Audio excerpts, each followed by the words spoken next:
कल मैंने आप लोगों को भिक्षुक पढ़ाया था, लेकिन किसी कारणवश बीच में कुछ सेव नहीं हो पाया था, इसलिए गुड मॉर्निंग के बाद सीधा होमवर्क आ गया था। ठीक है, तो मैंने जो भिक्षुक आपको पढ़ाया था वो उसको लिखने वाले कवि थे सूर्यकांत त्रिपाठी निराला जी।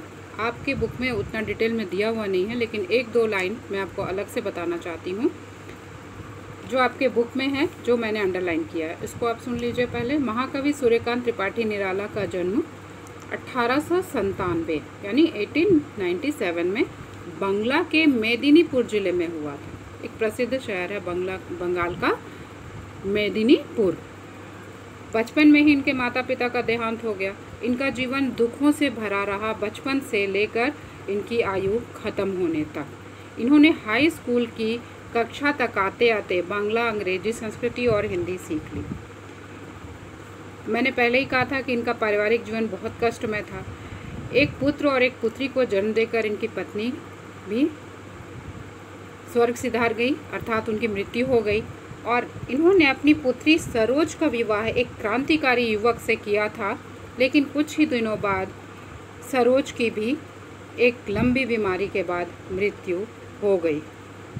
निराला जी बहुमुखी प्रतिभा के धनी थे और ये छायावादी कवियों के 4 स्तंभ में से एक स्तंभ थे। स्तंभ मीन्स पिलर, 4 पिलर में से एक पिलर थे। 4 पिलर में थे जयशंकर प्रसाद, महादेवी वर्मा, सुमित्रा नंदन पंत और सूर्यकांत त्रिपाठी निराला।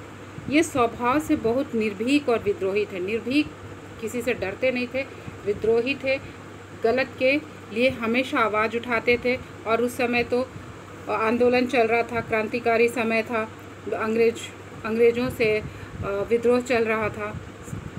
इन्होंने सिपाही विद्रोह हो चुका था हमारे देश में।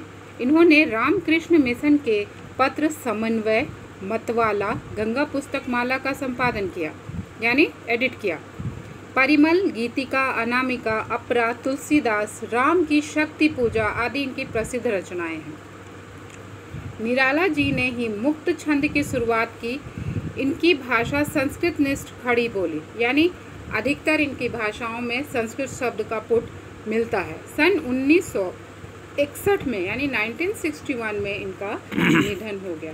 तो ये बहुमुखी प्रतिभा संपन्न व्यक्ति थे और बहुत गरीब परिवार से थे। गरीबी में ही इन्होंने अपना जीवन निकाला। तो इनसे ये सीख मिलती है बच्चों कि अगर आपके पास धन नहीं है, आर्थिक स्थिति कमज़ोर है, फिर भी अगर आपके मन में शक्ति है, आपके मन में शक्ति है, प्रबल शक्ति है, तो आप शिक्षित हो सकते हैं और बहुत आगे जा सकते हैं और साथ ही समाज को भी एक अच्छी दिशा दिखा सकते हैं। Thank you.